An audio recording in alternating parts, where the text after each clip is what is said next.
Hi there. It's not your fault or mine, but remember, together we can do something about it. Stay tuned.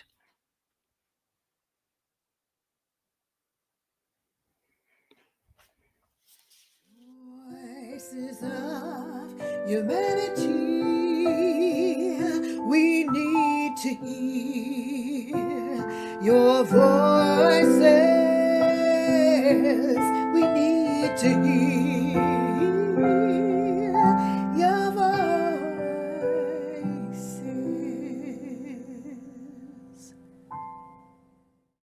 I like that lady's voice, eh? Voices of humanity. Who is she? I'm just kidding. Warm welcome. Welcome to Voices of Humanity at PR Connections Radio, the voice of new media. Thank you so much. Fueled by Double Consciousness. Double Consciousness has everything, concept put forward by W.E.B. Du Bois, and it has everything with the people that came across, descendants of even the trans-Saharan trade, sub-Saharan trade, colonization, apartheid, all of that. And it has what it means is this: two streams of thought. See the peace sign there? Two streams of thought, two social identities. That gap in between has to do with the struggle. And it's the struggle to become a sense, how maintain or achieve, if you will, for lack of a better word, a sense of self.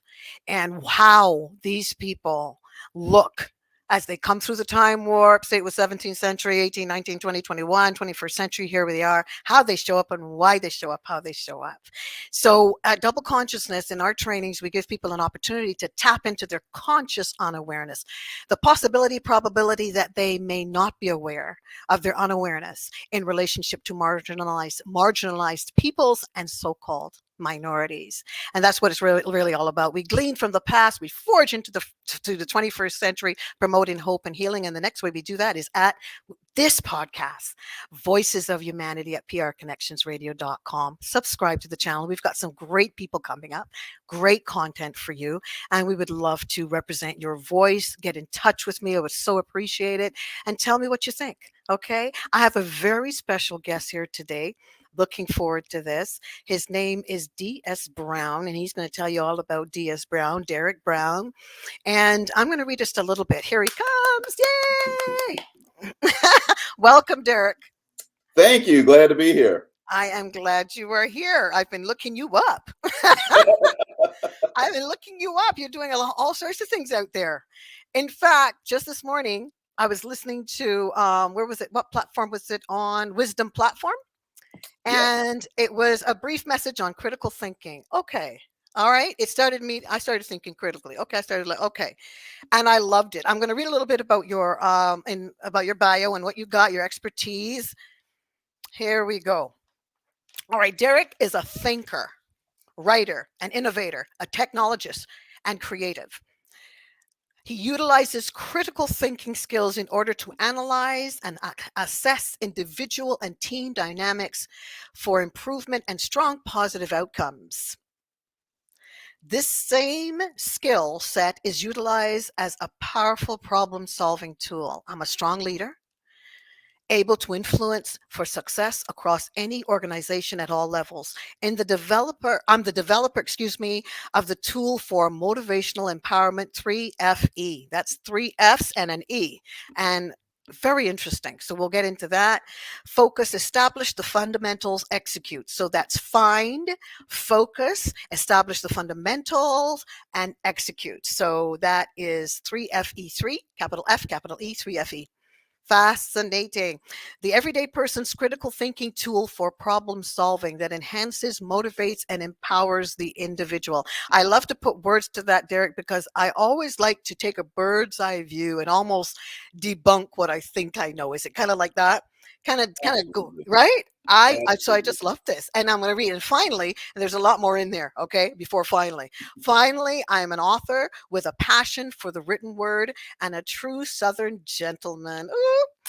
For me, writing is a passion. I've written over 11 books covering everything from African superheroes. I saw that to critical thinking and President Obama to Atlanta's classic Seminole citywide collegiate spring break break, bacchanal, freaknik. Okay, okay. I don't know what that is, but it's all it's all good. His teaching experience, training. His trainer teaching associates how to use new applications, facilitator leading sessions on leadership, critical thinking, brand building, team building, diversity, equity, and inclusion, organizational competency, motivational speaker, developer of 3FE, which we mentioned before, the tool for motivational empowerment. We want to know about that tool. Fields of expertise, diversity, equity, and inclusion, lots here in the expertise area. Um, Organizational relationship competency, fabulous stuff. Welcome again, Derrick. This is good. And I really want to offer our listeners a lot today. And clearly, you can see that he's a black man, right? I know. Excuse the bywords. We're actually all brown. I don't know. Brown refers to another group, but here we are. Absolutely, absolutely. For all intents and purposes, welcome, Derrick. So we want to know, how did you get so great? What happened to you? That Well, you got. and it's funny, right? When I think about it and you read through it, it does make you feel a certain kind of way. Mhm. Great is not an appellation that you apply to yourself, and I know. it's just the fact is you do things, you get passionate about things, and before you know it, you come upon a certain time and turn around, and you're like, where'd all that stuff come from? And Right? that's essentially what happens. Sometimes my wife, she'll tell me, does that stuff stop? And I tell her no, and she's like, because my mind is always running, right? It's Right, right, always right. running. I keep a brainstorm file of ideas. I've done that since I was a child, and I love to write, as you noted, and I Mhm. love to problem solve, and I love people. So all of those things just kind of came together in my head, and what you're looking at there, Sandra, is the output. I think It's it's the output. fabulous. I was going to get into this book. I've just read the little part of it, D.S. Brown, Why I Voted for President Barack Hussein Obama the Oh, second. I thought, well, and it's some, and when you read it, it's not just about people agreeing with you, but it's your conviction about and how you put it into words. And I love it. Now I want thank to talk you. about the black man, brown man, black man. All right. While you're doing all of this, clearly to me, this comes through. People don't just wake up and start, as much as people think, I'd like to be like that. And if you hear his podcast, right? Hey, woo. And so I saw a couple of the videos. There was one about the etching the edges and that whole thing. Okay, so where do we go first? Now, first, I wanted to know about the man that's doing all the work, and then we're going to get to the work. Is that okay? Absolutely, absolutely. In terms of, you're from like one of the seven South states, the seven states that are heavy in terms of racism, if we're talking about that, okay, and what that really looks like, and what Georgia had some what was it, some cleansing, some racial cleansing in early 1900s, a heavy deal. And I was thinking, as a man growing up, now this is Canada, it's different. I not Mhm. see racism when till I start to feel internally oppressed, because they'll get you with the language and semantics, but it can be very overt in those states. So, Absolutely, how did absolutely. that affect you growing up? What did mommy do? How did you guys navigate that? So this is going to be interesting, and I want to make sure that I lean into discomfort as I describe my experience. Right, the state Yes. Sandra's talking about is Georgia, Yes. and Yes. I've lived here all my life. I love Georgia. I love my country. I love the South. And so a lot of American Africans, and I'll dissect that a little later, grew up the same way I did as a child of the 70s and the 80s. So, Mm, what does that mean? That means that when we talk about all of the racism and the pain that people mm, talk about, it's there, but a lot of us didn't necessarily experience it that way. right. We talk about the talk. I'm one of the folks that I can tell you my parents never gave me the talk. Hmm. And I talk about that in my latest writing, my latest book. And some folks say, you didn't get to talk? I was like, no, I grew up on Officer Friendly. You can Hmm. Google Officer Friendly, and there's probably like two statements out there around this program back in the day Hmm. where kids were taught that the cop is a good guy and he's there to support you. And of course, when I first saw that, that was way before I had any visibility into what happened in the 60s, or that when my mom and dad drove me by Dr. King's home over on Auburn Avenue, that there was this extensive past that they lived through. I was 6, 7, 8. But and there were times, right, as we moved from Martin Luther King Jr. Drive, which was a black enclave, to Southwest Atlanta, which was another black enclave that was on the edge of what was mostly, white neighborhoods. There Ah, were, okay. there were some encounters, but they still weren't as heinous as some might presuppose. And I'll be quite honest, I really let me say it like this. I didn't get called a nigger by a white man until I was almost an adult. I think I was around 12. Yeah. Yeah. And I was so shocked. I Yeah. filed it. Now, again, Atlanta, folks see this as a black city, Yeah. so to speak, American African city, African American city, whatever you want to call yourself, a brown city. Um, I got called a nigga by a person of color before I was ever called a nigga by a Right, white right. man. And that was just a part and parcel of life. We lived quite nicely here Hmm. in the middle of the South, but the stories would come through the news. I lived through the Atlanta missing and murdered children, and Mm. they said a black Yes. man committed those crimes, Hmm. and he was convicted of it, and not even all of them. Most of them were unsolved. But I don't know, Sandra. It's kind of funny. Sometimes I look back on my childhood, and it was idyllic, and I think that parents and community built that. Parents and Mm. community in the South built that, and a lot of us will raise the same way. Yeah. The guy that was two classes ahead of me became mayor of Atlanta, Kasim Reed. Right? You've got folks that grew up on the South side of Atlanta that become part of the city council. Yeah. They success does live here, but it is surrounded by what you talk about, which is most heinous. And we see that come out more often than not, unfortunately. And to put a capstone on that piece, as I moved to Gwinnett County on the north side of the metro area, some Hmm. 50 miles from where I grew up on the other side of town, which was in our county, which now to me is perhaps the most diverse county in this country. I can argue that, I think. And it's a great place to live. And I think it's endemic of what could be best in the American experience, the ideal of what this nation should be. It was here, I think, 2001, where I was jogging around a local mall trying to get my exercise in. And a guy pulled up to me in a pickup truck and told me to go back to Africa. And then he dropped another N bomb on me. And Yes. Yeah. that that was real. And you Mm. pause, you take pause because you're like, well, I'm from here.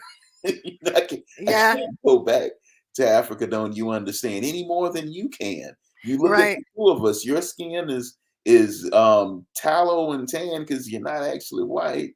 I got a Crayola crayon that's white, and you don't look like that. And Yes. I'm a man of color, an American African, African American, black, whatever you call it, but I Yes. don't look like a Crayola crayon either. As a matter of fact, black is the color you're wearing on your sweater there. Neither one Mm. of us look like that, or that chair you're sitting in. But either way, I can't go back to those places because I'm not from those. I can Absolutely, visit them. absolutely. I But find that fascinating that in Georgia, because people would think, right, you're going to be yeah, getting all kinds of racist comments, and you're going to, and what foresight? I don't know. Do black people live in foresight? it's funny.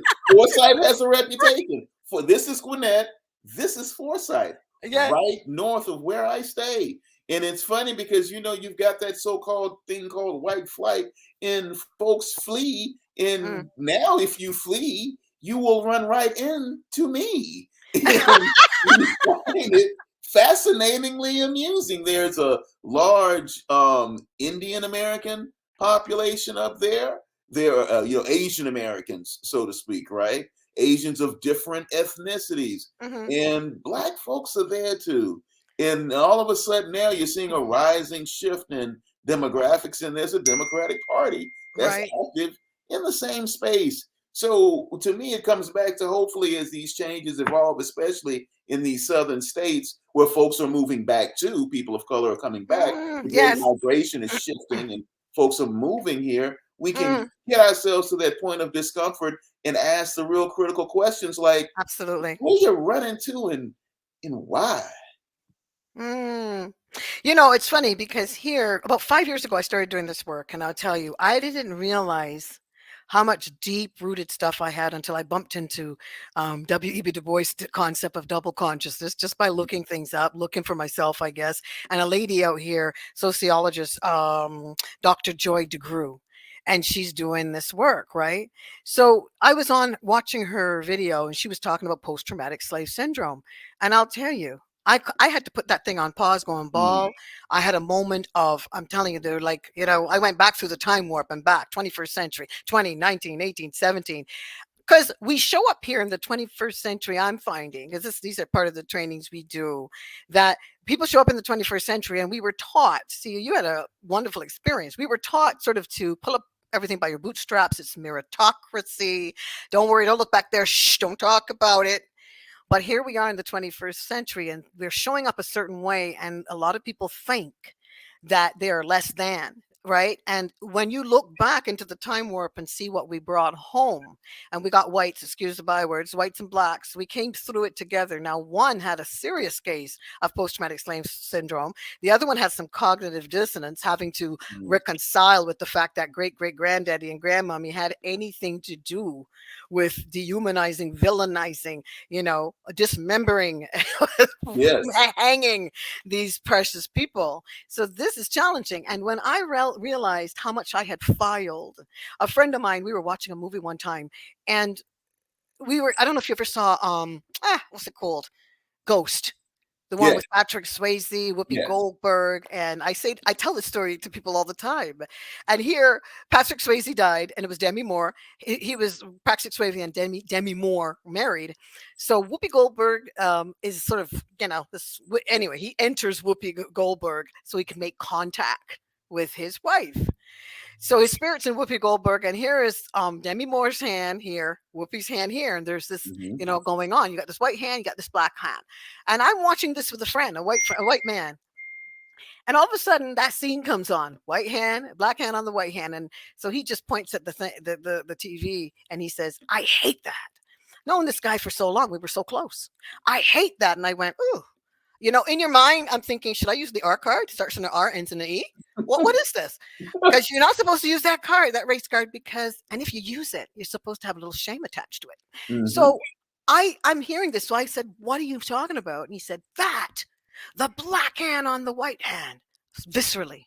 I didn't know Wow. what to do with that. I had no idea. And I used to sing a lot too. And I'd go to places, and a couple of places here in Ontario. And people, this one place, this woman looked at me. She said, I said, "I'm singing here." Someone booked it for me. And she looked at me. She said, "No, I don't think so." Well, I walked in with these, and Oh, and okay.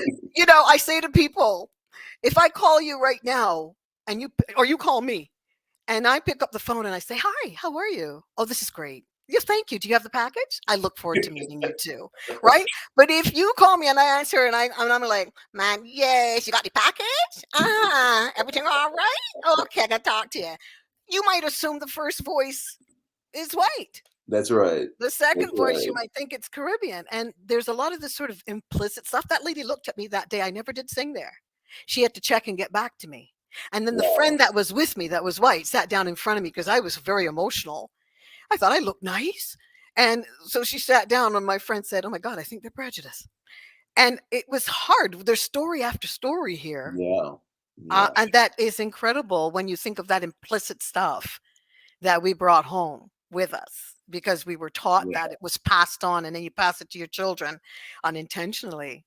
So yeah, I was just curious to see how that affected you Oh, and your yeah. family. It, Mhm. it, it socializes. It forms foundation, Right. and then at the same time, it's a dichotomic thing because it cracks the foundation too. You're born Mm. and bred in it, but we also export it as a nation. Yes. My wife is a teacher, and it's fascinating for her to come back and talk about the story. She teaches at the most diverse high school in the county. It's like, I think, 38% Hispanic, 33% African American, and then you've got Asian, and then you've got European American.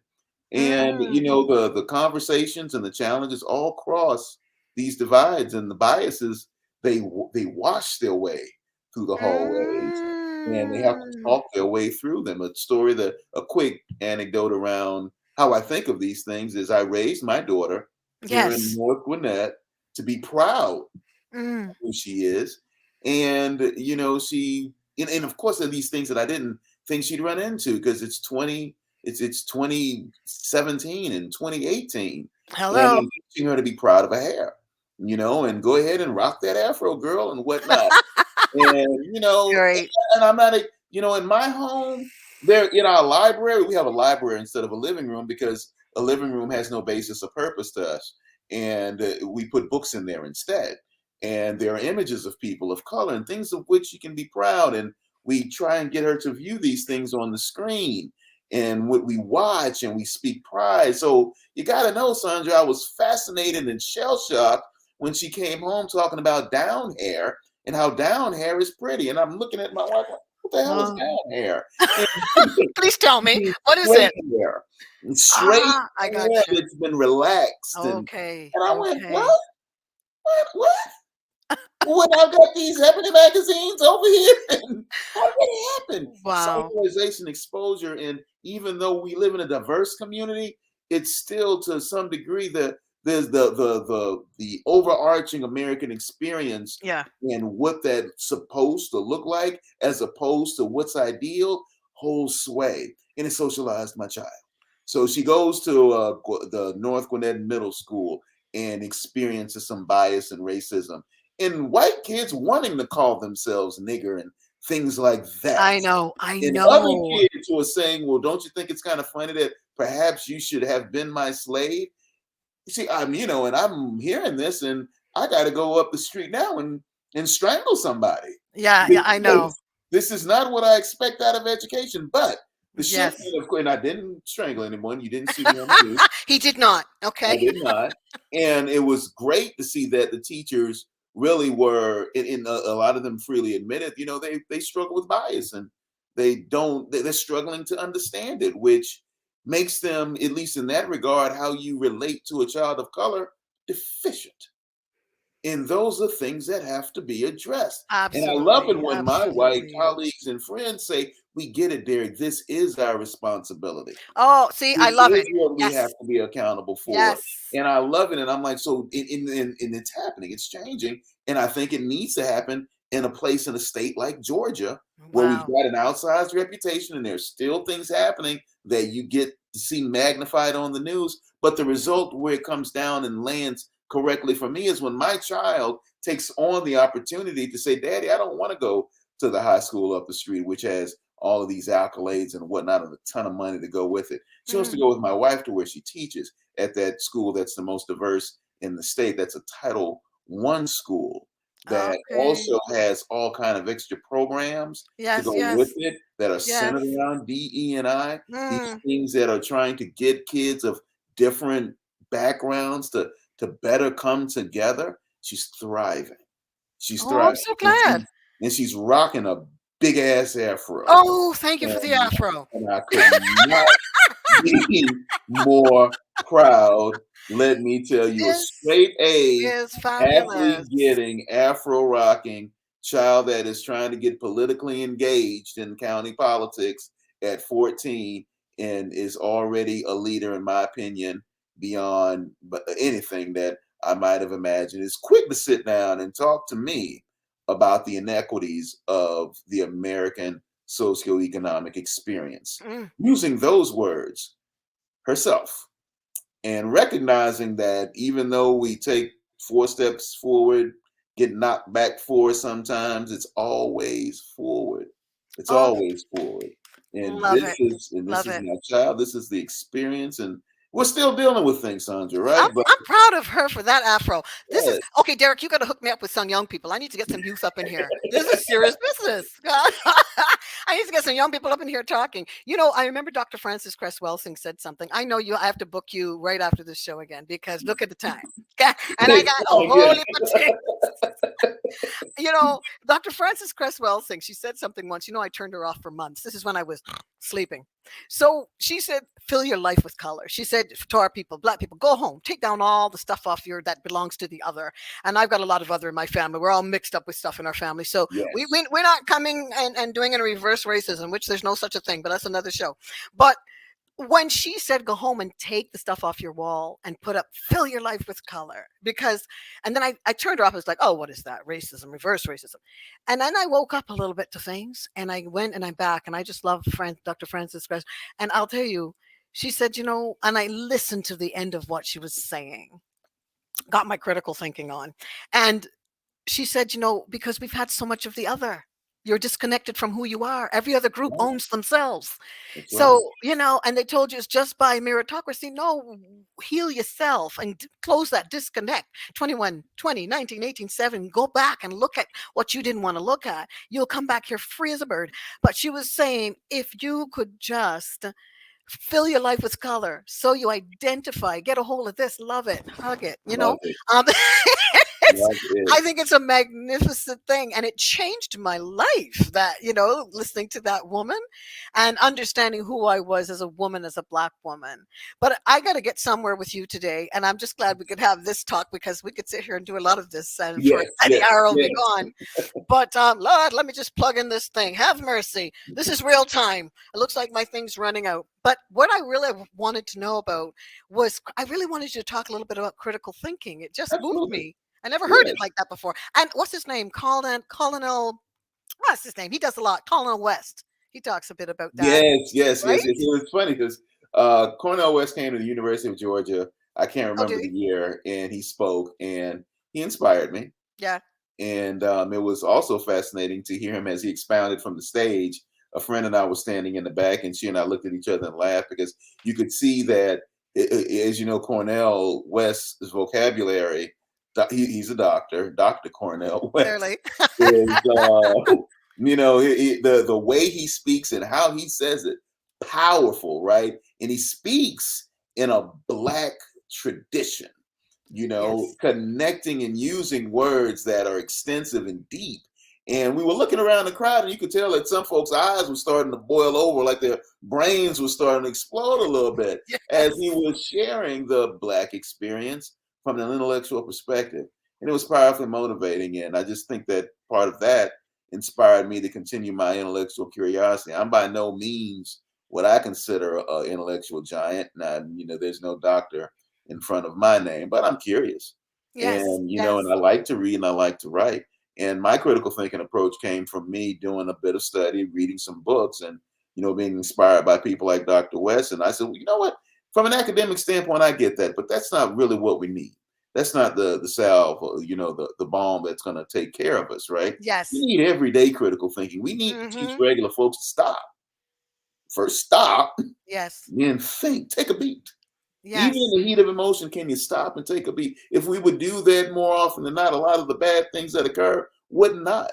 Now, Absolutely. first you stop and think, and then you say, if I'm going to discern and ask a critical question about what's happening to me, next to me, around me, why it's happening, and what can I do about it, now I'm applying the Socratic method, which is indicative Mm. of a critical thinker's approach. And, in my book, the critical success, the two rules of three, I break down the two rules, and the first one is 3FE: find, focus, establish the fundamentals, and execute. Yeah. It's the everyday person's tool for critical thinking, because you go back to third grade, is the way I like to say it. And I do this in my corporate work as a problem solver. I share this with executives. I do it in rooms of high intellectuals who seem to be spending 45 minutes talking about what we're going to do without fully understanding what we're going to do, Mm-hmm. because everyone is scared to say in front of everybody else, Mm. this is what we're doing. So instead, we keep talking and solutioning until someone has the courage to stop and think and ask, okay, what are we really doing? The third grade questions are the same ones you used to use when your teacher asked you to write an essay about an article: what, when, where, how, and why. Yes. That's the Yes. true heart of critical thinking. And it goes back to that Socratic method that I mentioned. Ask questions. Ask questions and give yourself those simplistic answers. 3FE breaks this process down. You're in the find phase. You start to ask questions about whatever the problem is. What is it? Why is it? Who is it happening to? When is it occurring? And where is it going to occur? Get those data points. Just ask those questions. Pen and paper, always simplistic. Keyboard if you like it, but you don't need a special tool beyond your brain, your pen, and your paper. And write it down. Mm. And data that comes together and you focus on it, you start to realize that things have alignment. They relate. And when data comes together and aggregates, it has value, and that's called information. And So what when does the you find do? What does the find do in 3FE? That's the three, one of find the, is just you asking those questions. okay. If you Okay. have a problem out there, what is it specifically? Literally write it down, Okay. define the problem. Yes. More often than not, we find in everyday action and living, that's not what people do. We jump to execution. And usually that ends in Mm, reaction, you see. And then yes. that often turns into an apology. Why? Because you did the wrong thing or you Yes. said the wrong thing. No, that's true. Because I don't know how many times, I just or you say it and then you're thinking, wait a minute, I didn't look at life from both sides now. I Yeah. didn't I didn't And look this at is, it. and this is critical, Sandra. You got to, and I remind people all the time, even, separate from the tool itself, if you want to engage in critical thinking, you always have to embrace the hallmark of the critical thinker. And that's going to require you to take the time to stop and think and internalize the perspectives of others. Okay. Internalize and feel their perspectives, most especially when that perspective is diametrically or violently opposed to your own. Said another way, walk a Mm, mile in someone else's shoes. Literally try that. But mhm. flip the script on it and don't get mad first out the gate. You can feel passionate, but then you got to stop and say, now, why in the world is she thinking that? Mhm. Because that's the first pick. Why? Now go to well, what is she thinking? What is Wow. she thinking? Yeah, And then yeah. try and dissect that a little bit. Ask those questions of yourself from her perspective. Then Mm, perhaps, and if you're diligent about it and you continue to listen, because again, we're mostly reactionary as human beings, we tend to talk a lot more than we listen. yes. Maybe you Yes. can come to a common ground of understanding, and the good things happen in the common. In the crucible of positive conflict, good solutions are divined. But we tend to spend way too much time being negative, and that's when things break down. It really is as simple as that. You know, it's funny you're talking about I was in a training just the other day doing this double consciousness thing. And I showed a 5-minute clip of, I don't know if you remember that show, A Time to Kill, the movie. Yes. Matthew I always say it wrong. Sandra Bullock, and what's our brother's name? Shame on me. Ah, It's I forgot a name. Samuel L. Jackson. Sam. Okay. So of course there's that scene, the closing arguments of this big court case scene, Hmm. because they've raped this black girl, a little girl, to the point of mutilation. All right, and they pick her up, start using her as target practice, and they were throwing beer ball cans at her, and to the bone, her skin was like. Okay. And Hmm. then they hung her. Now that didn't work because the branch broke, and they took her and they threw her up into a lake. And so father went off, okay, and decided Hmm. to take somebody out. And I thought, and the only way that he would have gotten off, so the lawyer, Matthew, is doing this closing argument. And I started to think to myself, and in our training, people, so at the end, so he said, you see what they did to her? You see that they raped her? Do you see her? Do you see her? And then he said, now picture her white. And in my training, people said, "Oh my God," white people, and they said, "Wait a minute, you mean we have to picture her right? That's awful." Wait, and part of me, I just said, maybe, you know, Yeah. maybe you have to go there in Yeah. order to really critically, really look that could be you. That could be your child. That's what he's trying to say to you. It's unotherizing. It's Eh? unotherizing. And when Mm, you unotherize that, unotherizing. Love and that. see that perspective, Yes. then those emotional buttons inside, they get Mm. pressed. Those switches start to tick. And Hey. the fact that you were dehumanizing, because again, also that's an essential function of socialization in terms of humanity. You're Absolutely. not a little white girl, so I get it. And I'm gonna say it real. It's like you were watching a dog get killed, and that's Yes. sad and Absolutely. whatnot, but it wasn't a little white girl. Absolutely. Oh, Unotherized and inject on the image of a otherizing. young white girl in there, and all of a sudden things tend to feel and look differently, and we need to do that. It really did. There was a pause, and it kind of shifted me sort of in these learnings, trainings to just not me, to the we and the our. Yeah. Exactly. Okay. It's time to Exactly. roll up sleeves since we're fed up with it and we're all speaking, white people speaking in white spaces. It's time to do something a little different here, you know? And I'm thinking about the way, so I said to, the way that we've looked at each other for a long time, founding fathers, Jefferson, one of their things was we're orangutans, we're monkeys, we can't feel. We had human zoos. John McGee started these, perpetuated these. And then there was the Bronx Zoo. They had our people in zoos. So I Yep. said to people in the training, don't forget that orangutan thing. And when people are seeing it, they're triggered. People are in trauma. And we take our deep breathing and stuff because a lot of this, I think, genuinely, like I said, we said it backstage in that people genuinely, some people really don't know. Yeah. Some people like Absolutely. going along. I mean, you're benefiting from a system, right? And who built the Americas? So people aren't aware of it. So you're just going along thinking everybody's good. I have some white godsons, beautiful young men, but they have an idea because they have black friends and everything is good, that is by proximity, that they're not going to have biases. And that's an error, because, Absolutely. you know, I love this conversation. Now, listen, we're going to move on because I want to know something about this book. What made you write this book? Do you mind if I read a little bit about, there was a Please. write up in front of it there that I Oh, thought was please, really please. great. So here it is. Your book, D.S. Brown, Why I Voted for President Barack Hussein Obama II. Why did I vote for President Barack Hussein Obama? The second, it wasn't because he knew how to read well and sounded eloquent on the stage. Though this was a very proud change from the last 8 years, it wasn't because he had written two books. Though this too was something to be proud of, his words in Audacity of Hope truly resonated with me. I didn't vote for him because of his ethnicity or how he was perceived by the pop life crowd. I voted for Barack Obama in 2008 because I read his platform and found it to be in common with his book and his words, which were, well, truly very eloquent. However, as an aspiring critical thinker, I follow no party or ideology without reservation. My vote must be earned again and again and again for every vote I consider. I love that. Thank you.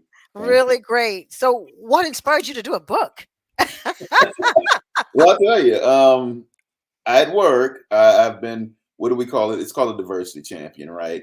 And that was back as some diversity councils were starting in corporate America before they added the inclusion and equity piece.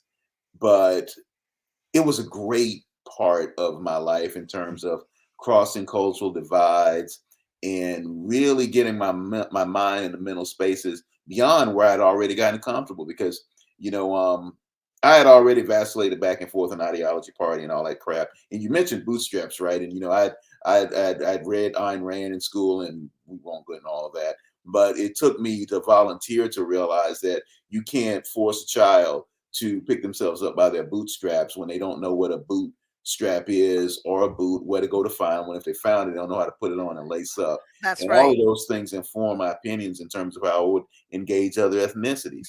So I became a diversity champion at work. And as we were going through the election, after he was elected, my boss, who happens to be a 6'2", who happened to be a 6'2" white guy from Alabama, Southern Alabama, one of those other states that you talk about. And he turned out actually to be one of the best mentors I ever had. Really. And he did more for people of color in that company than some black people. Let me tell you, as an Mhm. executive, Mhm. he was a really great dude for me. And we kind of had a bet that, or a statement. He said, "Well, Derrick, if he wins, what you going to do?" So I'm going to do a Jefferson strut all the way through the building because I was on one side of the building in my office, and his was all the way on the back end. And I told him I would do the George Jefferson strut if Obama won, and he did. So it was comedic. I strutted all week through the building doing this. George Jefferson out of the Jeffersons, and Yes. I was doing that all week, and I was making folks laugh. We had over 40 folks working for us, and we leaned Mm. into discomfort and diversity. And you had different ethnicities in our space, and they saw us. Whereas other folks back then were told not to talk about politics, we did. So we continued those conversations over the next years of Barack's presidency. And one of the other diversity champions, a white lady who ran the council, and I'd already written a book at that point. The next election was coming up. She looked at me and she said, we've got an author in our midst who would probably write a good book about the president. Don't y'all think he should write it? And I was right. I looked, I was like, yeah, that's a good idea. Who you talking about? And she looked at me and said, I'm talking about you. I went, oh, really? Write a book about President Barack Obama? What? Mm, And we were off to the races. wow. And Very that was nice. good. Yeah. So you obviously love to write. How many books do you have? I was looking at it. Was what how many you have? It's 12 now. And clearly, I've been told that they're fairly decent, but, also a lot of it is part of if it's your core thing and it's a marketing campaign, we'll see Yeah, where we go. I just love writing. I'm not so you do it. necessarily a book salesman. So, but yeah, I've got another one coming out.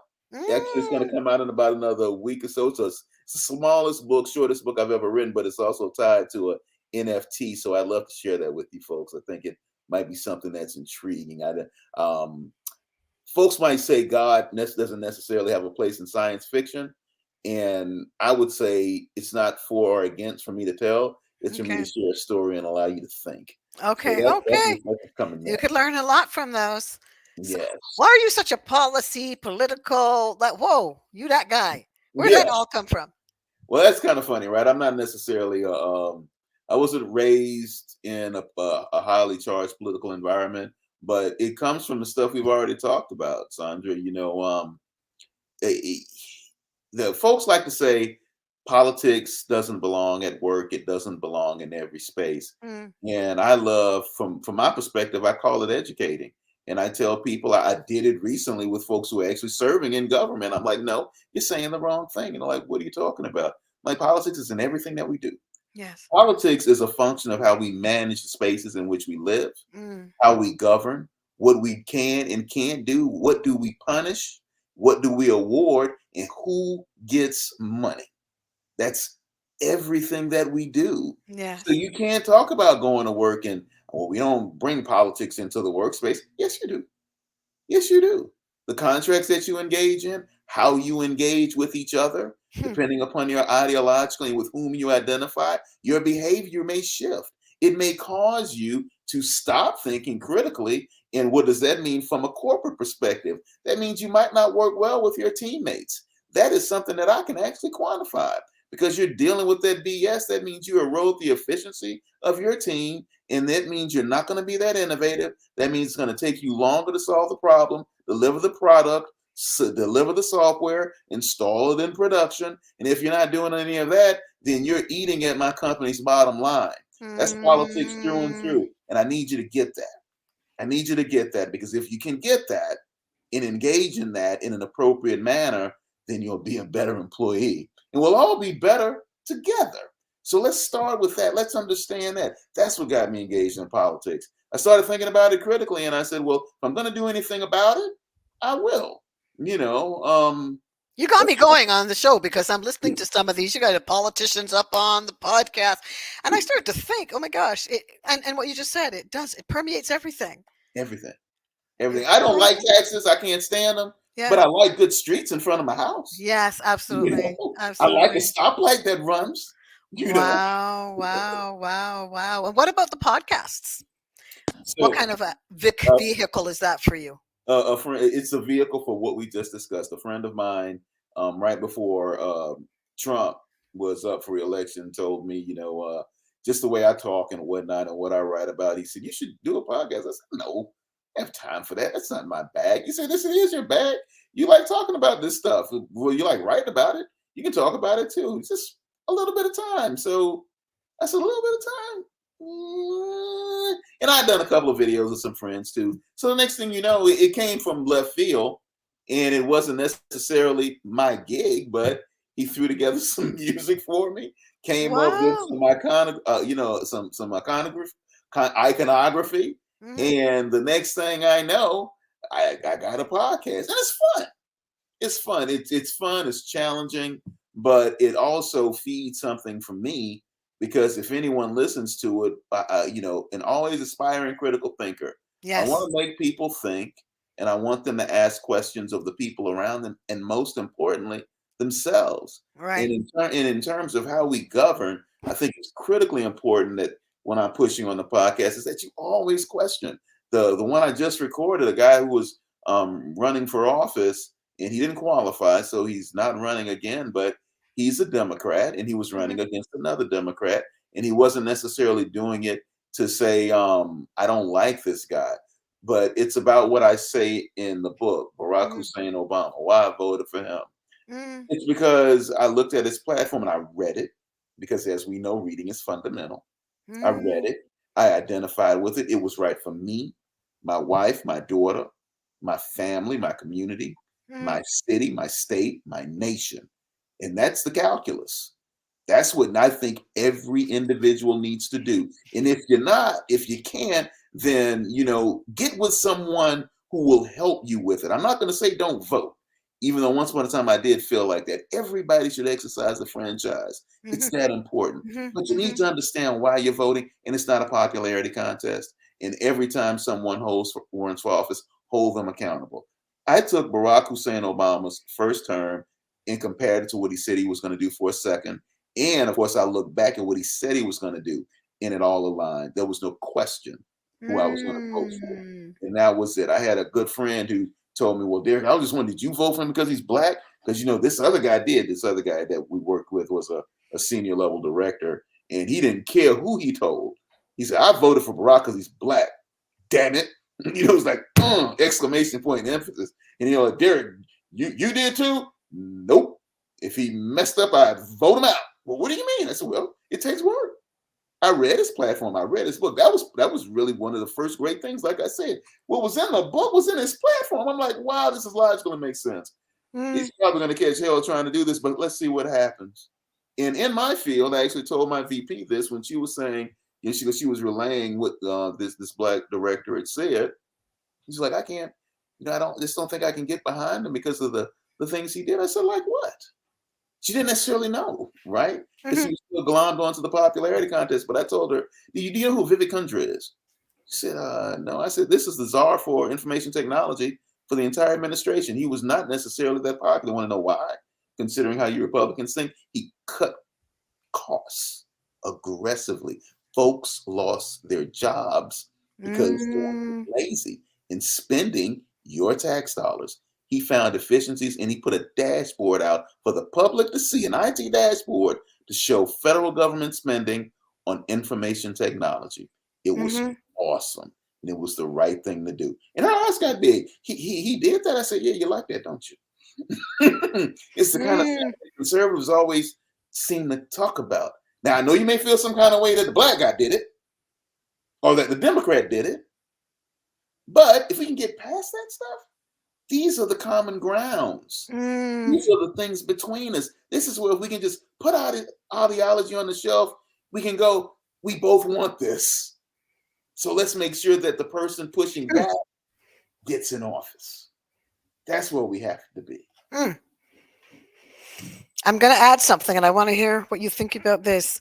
Um, we're going to turn the page for a second. I'm really curious in terms of how we were classified at the bottom of the rung, classification by Rohan Blumenbach, Carl von Linnaeus, Darwin theory, throwing a bit of that, and we were at the bottom. See, our Europeans at the top, and our American Indians, Asians, and we were right here at the bottom. So when you think of the dehumanization, I look at black men and I look at our relationships. You're blessed to have we have a lot of great marriages still, not the amount we would like, but I think of the dehumanization of our black men and the positioning of our men and women and our families and how that was terribly disrupted. And I think about there was a term in 1995. Of course, this goes way back. It was happening after emancipation. Droves of black men being taken off the street for rape. That wasn't even the MO of the black man, but that was happening nonetheless. And when I think of the term super predator under Clinton's administration, trumped up a lot of support.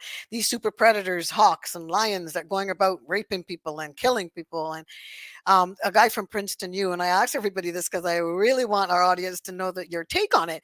A guy from Princeton U made this prediction: tens of thousands, hundreds of thousands of black men specifically, and indigenous, but mostly black men, were taken off the street and they were super predators. Well, he apologized. This professor, he did this whole paper and this prediction, and he apologized because it was not true. It didn't end up being true. The numbers weren't there. But I always say to people, there's apologies and I'm sorry's, and people are repenting. But that poison is still in the time warp. It's still here today. We they still think of our men as super predators. There's that movie in the early 1900s, The World's Gotta Know. I repeated it as much times, and it was perpetuated as history. It was a silent film, and here we are. And the scene in this film, of course, they had black men, a turkey, white men in blackface because we didn't get the roles like that, right? And you have this white man in blackface eating a turkey, and it's supposed to, he's looking angry and grimacing. And there's a white woman sitting on someplace enjoying the sun, frolicking in the day breeze. And out comes a black man, Hmm. and with he's in white man in blackface, and he's coming towards her, coming to get her. And then she runs to a cliff and she throws herself over.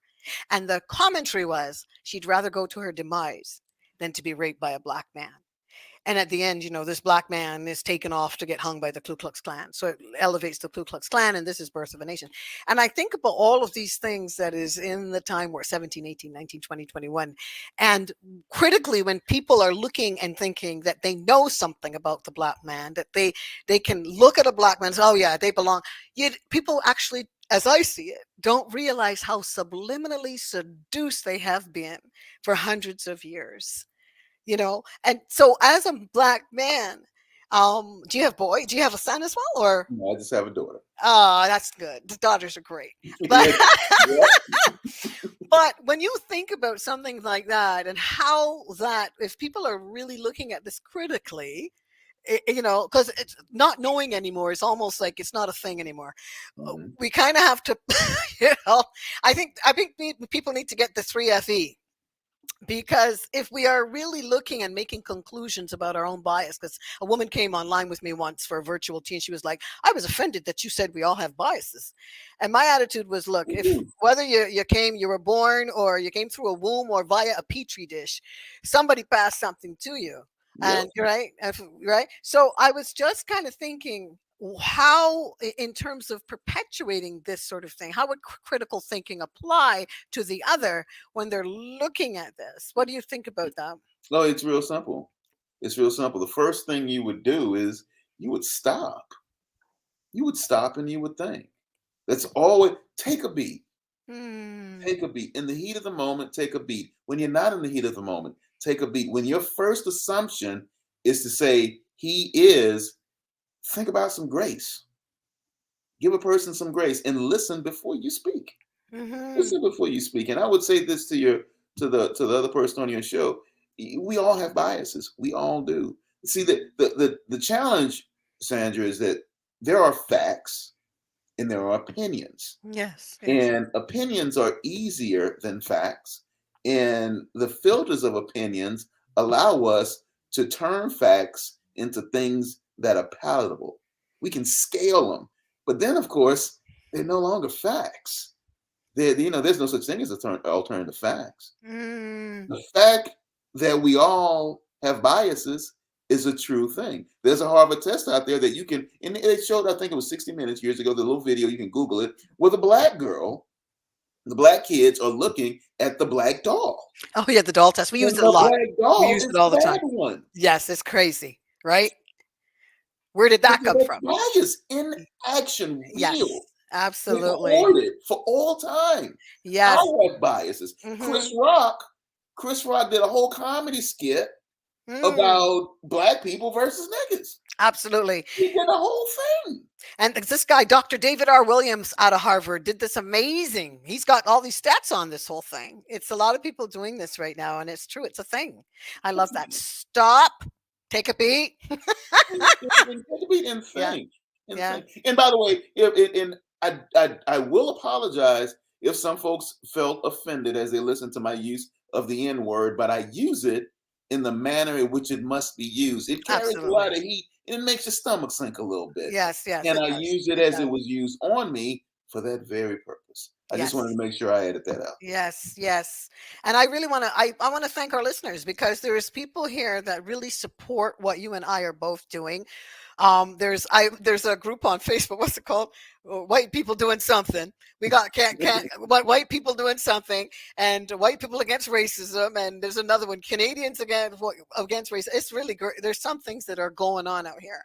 But leaning in, you had mentioned that. I say it too sometimes. Lean into the discomfort. If you're uneasy, imagine how Right. internalized, oppressed a people, not just us, our indigenous brothers and sisters. That's I have right. a lady coming on from India, just talking about in the south of India how women and families, because they're darker, are That's dehumanized. right. This is a big Yes. thing, right? And another lady from China, Japan. There's people coming on, and just to talk to us about what's their double consciousness, and them having a difficult time having to find this sense of self, of oneness, because they've had to, you know, always feel like they have to vacillate and please the other and go through this kind of bias that's in our system. We have a lot of issues in Canada, and I find that people think we're all good. But when I coach in this whole lens as well, anti-bias, anti-oppression, and I'll tell you, Derrick, what's going on in the corporate world, it's incredible. People hide Yes. behind semantics and all of this other stuff, right? They And do. They yeah, do. yeah. And it's underneath, it's underpinned into a structure of white supremacy. And that's the reality. And our children, do it for our kids, everybody. Absolutely. Absolutely. And I love how you say that because the underpinnings, the structural foundation, the things that we look at and they look at people who are of a European descent and say that it's not real. It's fascinating to watch people of color attend a Republican convention and find themselves sitting next to a Klansman who's not wearing a robe, but Yeah. because of their mindset, they identify and find common cause with a couple of core things like anti-abortion, things of that nature. But all of that is wrapped up in biases that are preconceived but old and staid, and they buttress the foundations of white supremacy. It's Mm, interesting to watch the white guy do it. It's interesting to watch the black guy do it. But what's absolutely. most interesting is when they're Absolutely. doing it together and they're both poor.